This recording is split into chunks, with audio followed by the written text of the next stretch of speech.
If you kill Americans, if you threaten Americans anywhere on Earth, we will hunt you down without apology and without hesitation, and we will kill you. June 2nd, 2026, 3:47 a.m. Persian Gulf, 60 miles southwest of Bandar Abbas. The ocean is black, the air is dead quiet. Then the silence dies. 2 miles below the surface, USS Virginia, a Block 5 fast attack submarine, glides at 4 knots. No sound, no radar signature, nothing. Her captain, Commander Dale Merritt, watches a single green dot on his tactical display. That dot is a Chinese-built Type 72 frigate, freshly commissioned by the Iranian Navy, escorting 3 oil tankers toward the Strait of Hormuz. The frigate carries 2 Nunor anti-ship missile batteries and a Fajr anti-submarine rocket system. It is the most capable surface combatant Iran has ever fielded in these waters, and it has absolutely no idea what is underneath it. Merritt doesn't speak, he raises 2 fingers. The torpedo room acknowledges. 2 Mk-48 ADCAP heavyweight torpedoes slide silently into their tubes, guidance computers already feeding on the acoustic signature of the frigate directly above. The target is 1,800 meters away. At this range, in this water temperature, the Iranian sonar crew will hear exactly nothing until it is already over. Merritt drops his hand. You're sitting 60 feet below a warship that can't hear you coming. Your finger is on the trigger. Can you feel the weight of that moment? Drop a fleck in the comments if this already has your heart pounding. But the torpedoes are not the mission, they are the distraction. 300 miles north, the real operation has already begun. On June 1st, 2026, at 11:58 p.m., Iranian Revolutionary Guard Corps commanders received intelligence that the USS Abraham Lincoln Carrier Strike Group was repositioning east, apparently withdrawing from the Gulf of Oman. Iranian radar stations tracked the carrier's F-35C jets pulling back. IRGC Western Command interpreted this as a retreat under political pressure. They were wrong, it was bait. What the Iranians missed were the other aircraft. 2 B-2 Spirit stealth bombers had departed Diego Garcia Island 14 hours earlier. They had been orbiting at 45,000 feet inside commercial air corridors, their radar cross-sections indistinguishable from background noise. Each B-2 carried 16 GBU-57 massive ordnance penetrators, 30,000-pound bunker-busting bombs engineered to punch through 200 feet of reinforced concrete before detonating. The target, Iran's hardened underground missile storage complex at Imam Ali Base, buried beneath the Zagros Mountains, the nerve center of Iran's long-range ballistic missile force. The place Tehran believed was untouchable. The B-2s were 40 minutes out. Nobody on the ground knew they were coming. If you were the Iranian commander and your radar suddenly lit up with ghost signatures from every direction at once, what is your first move? Comment below. There's no wrong answer here. 3:52 a.m. Commander Merritt's torpedoes find their mark. The first Mk-48 hits the Type 72 frigate amidships. The explosion tears through the keel. The second detonates 2 seconds later, 4 meters aft of the engine room. The ship breaks in half. It sinks in under 4 minutes. Merritt notes the time. He doesn't celebrate. There are bigger problems. Within 60 seconds of the detonation, 3 IRGC fast boat squadrons, 18 Zulfiqar-class attack craft, launch from hidden coastal pens near Keshm Island. This was the contingency plan.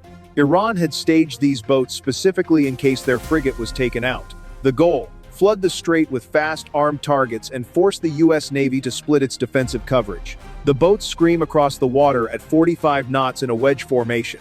Each carries a pair of C-704 anti-ship missiles, short-range, sea-skimming, and lethal inside 5 miles. USS Carney detects the swarm at 11 miles. Her combat system calculates intercept solutions for all 18 boats simultaneously. 6 SM-2 missiles launch in rapid succession. 4 boats vanish in fireballs. The other 14 scatter and reform. The Carney's phalanx CIWS spins up, tungsten rounds at 3,000 per minute. Then a C-704 slips through. It hits the Carney's aft superstructure, not the hull, not the weapon systems, but the radar mast. The blast shears off the secondary radar array. 2 sailors are thrown off their feet. 1 breaks his arm. The ship's primary radar flickers for 8 seconds before the backup kicks in. The Carney is hurt. She keeps fighting. The Carney just took a hit. Radar dark for 8 seconds. 14 fast boats still closing. What do you call in next? This is the moment that separates commanders from legends. Tell me your move in the comments. With the Carney temporarily blinded, the Iranian boats push toward the civilian tankers in the strait. 3 massive crude carriers holding position during the chaos. The Iranians aren't trying to sink them, they want them as human shields. The same playbook, the same move. But the US had already countered it. From a classified forward strip on the Omani coast, 2 MH-60R Seahawk helicopters had been holding at low altitude since midnight. Each carried 8 AGM-179 JAGM missiles, joint air-to-ground missiles with tri-mode seekers that can lock onto heat, radar or laser designate from 16 kilometers away. The Seahawks can see the engine heat of a fast boat pressed against a tanker hull from 5 miles away, even in total darkness. The helicopters come in at 50 feet above the wave tops. Lead pilot Lieutenant Commander Sophia Ruse watches her targeting screen. 14 boats, some already grappling to tanker hulls with magnetic clamps. She works the ones furthest from civilians first. The first JAGM leaves its rail at 4:09 a.m. It travels at 1,100 feet per second and hits the lead Zulfiqar boat directly on the engine pod.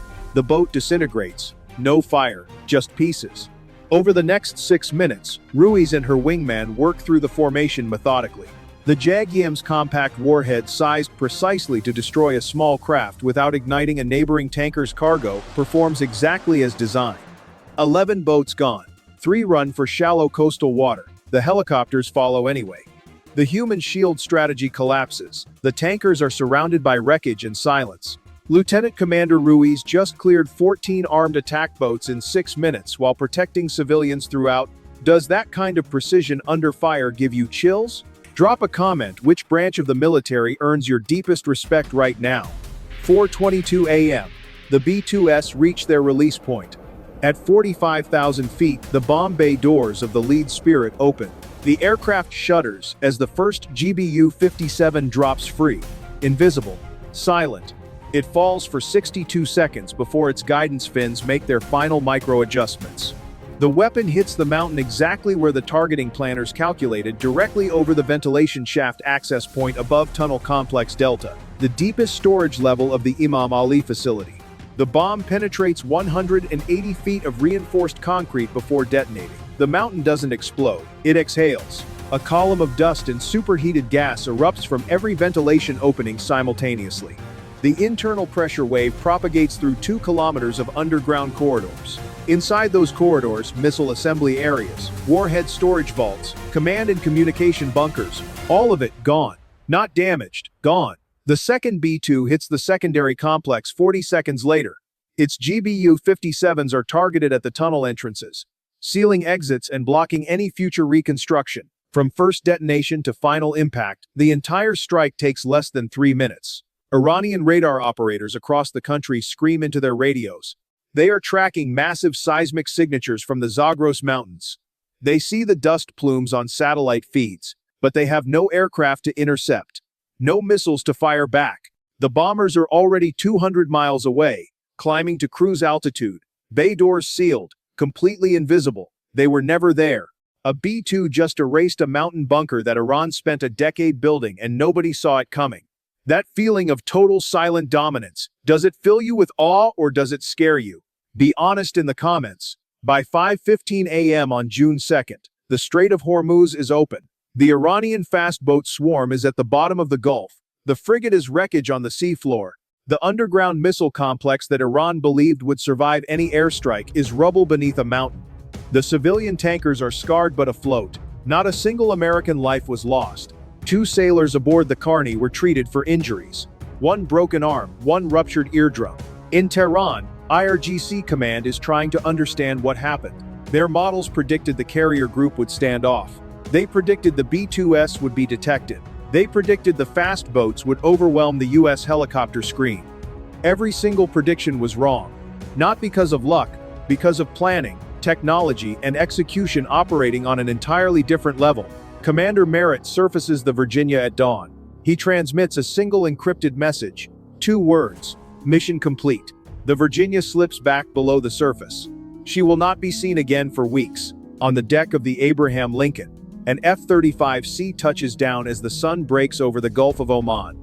The pilot climbs out, removes her helmet, and stares at the smoldering glow on the distant coast. She says nothing.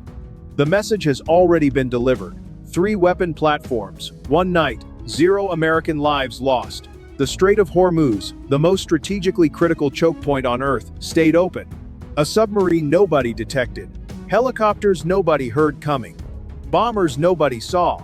Iran's most protected military installation erased before sunrise. This is what American military dominance looks like. Not parades, not speeches. Silent, precise, and absolute. One last thing almost nobody talks about. The B-2 Spirit entered service in 1997, nearly 30 years old, and it just destroyed a hardened underground complex that was specifically designed to survive a modern airstrike. Think about what the platforms we haven't revealed yet are capable of. Tell me in the comments, which moment in this operation hit hardest for you? The submarine torpedo strike in total silence, the helicopter knife fight protecting civilian ships, or the B-2 erasing that mountain like it was nothing? And if you think there's a weapon system or tactic that could have changed the outcome, drop it below. Let's build this conversation together.